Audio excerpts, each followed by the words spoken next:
So I pulled a pistol round on Ascent to talk about these defensive protocols that they've got heading into these pistol rounds. This is on Ascent here. I'm going to zoom in on the mini-map. I want you to take note of the positioning here. They've got 3 players in mid, ready at a moment's notice to kind of react to what Northeption were doing in that match the other day.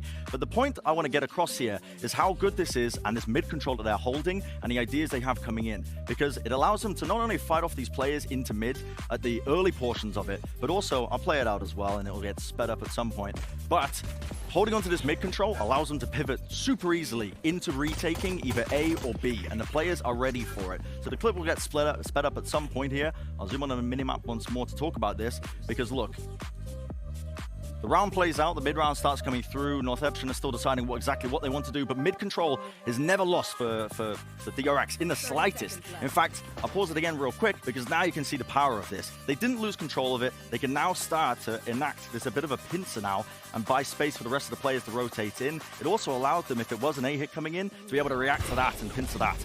So you can see the nanoswarm sets up, denies them a lot of the space onto the point. They actually do end up getting into the site, and Meteor, of course, is going to do Meteor things. They're going to int into the spawn. It's a classic play. He loves to do it. Sometimes he's rewarded, sometimes he's not. But Buzz is just going to try and hold this down the entire time, locking down this angle. Pay attention to the minimap and look at the screens right now, because you can see it. This B main control.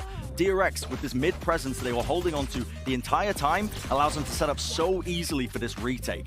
And this is what makes DRX such a good team. They are thinking ahead in terms of the defensive protocols, the defensive setups, the entire time when they are playing into these pistol rounds and a lot of these other rounds as well. They're known as this exec-heavy team, very structured, and if it plays out like it does